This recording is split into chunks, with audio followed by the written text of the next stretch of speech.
আসসালামু আলাইকুম গাইস, কেমন আছেন সবাই? আজকের ব্লগটা মূলত শুক্রবার দিনটা নিয়ে। স্কুল জীবনে শুক্রবার দিনটার জন্য অনেক অপেক্ষা করতাম, কিন্তু এখন বড় হয়ে চাকরি পাওয়ার পর এখন শুক্রবার দিনটা আইলে মনে হয় যেন ঈদের দিন। তো আগে শুক্রবার আর এখনকার শুক্রবার অনেক পার্থক্য। আমার বাড়ি দিস গ্রুপ অফ কোম্পানির সামনে, আর সবাই অবশ্যই জি আনসারের দুধ দই মাঠা ট্রাই করলাম। তারপরে শুরু করলাম হালকা ভেটে বলে বাড়ি। কিছুক্ষণের মধ্যে এলাকা ছোট ভাই বাদা গুলা সব একসাথে। তারপর কি হলো আপনারাই শুনেন। কি কইছে? এই সারে ছাত্রের পড়া হ্যাঁ সরিও যুগ আকার আকার সরায়া না না হবে না, এগালা না সরিও যুগ আ সরায়া।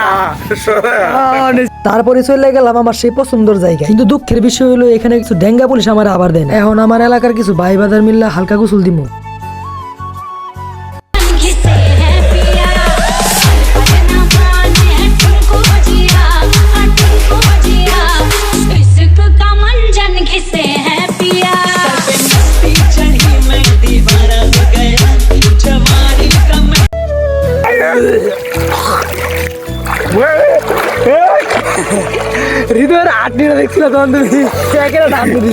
ছোটবেলা থেকে একটা হুন্ডার কেনার খুব ইচ্ছা আছে, কিন্তু বড় হয়ে দেখি এখন শ্যাম্পু কেনার টেহা নাই, তাই সাবান দিয়ে কাম চালাই, তাই মাথা অনেক চুলকায়। শেরপুর শহরে প্রাকৃতিক দৃশ্যের কোনো অভাব নাই, কারণ একটাই বাইরে কোনো হানো যায় ব্লক করার মতো টেহা আমার কাছে নাই।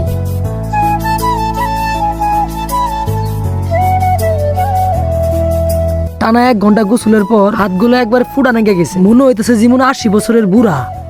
তারপরে হৃদয়ের হুন্ডার দিয়ে হালকা দশার সামনে নামাই দিল। পুরাই মানবতার ফেরিওয়ালা। এরকম মানব দরদি মানুষ খুঁজে পাওয়া খুব কঠিন। আর এটা হলো এলাকার নতুন বিবাহিত পুলা, নয়া নয়া বিয়ে করে ভাবটা কি। তারপর নামাজ পড়ে আসার পথে সবার মনের মধ্যে একটা অন্যরকম ফুর্তি, মনে হইতেছে ঈদের দিন। নামাজটা শেষ হওয়ার পরেই সবার গাঢ় মনে হয় শয়তান ভর করে। আর এটা হলো রিয়াদ মুডা ভাই। উই হইলো এলাকার সব থেকে ওজনুল্লা পোলা। যদি সব থেকে মুডা হয় তাহলে আমি হইলাম সব থেকে চিকনা। আমগর দুইজনের জড়ি হইলো মোটু পাতলুর জড়ি। আমরা দুইজন একসাথে অনেক ভিডিওতে কাজ করছি। পোলাটার মধ্যে অনেক গ্রাজুয়েট মানে ট্যালেন্ট। আর গেঞ্জি পরা পোলাটা হইলো নামে চেয়ারম্যান কামে সহিদার। তারপরে আছে বাচ্চু কাকা, আমার ভিডিও পার্টনার। আমার গেন্দা কইলেও ভুল হইতো না, গেন্দা আমার এক মেয়ের বাবা, আর আমি হইলাম নানা। তারপরে আইসা হাজির এলাকার ভাই সাইদ ভাই কামিং। হ্যাঁ ইব্রাহিমের বলে বিয়া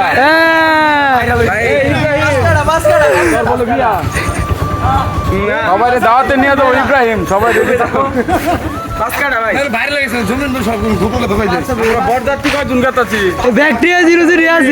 বরযাত্রী মারাইছো না, ওরা আবো খালি যদি না নিয়ে যাচ্ছে। কিছুক্ষণ পরে শুরু হইলো আমাদের ভিডিও শুটিং এর কাজ। এমন ভাবে পড়ছি মনে হচ্ছে কেল্লা ফতে।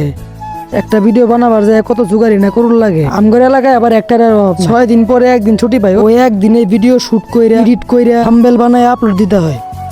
তো আজকের মতো আমাদের ভিডিও শুটিং এখানেই শেষ। আমরা নেক্সট আবার কোনো একটা নতুন ব্লগে দেখা করবো। এটা আমাদের টিম, আমাদের ভিডিও টিম। সবাই ভিডিওটা শেয়ার করে দেবেন।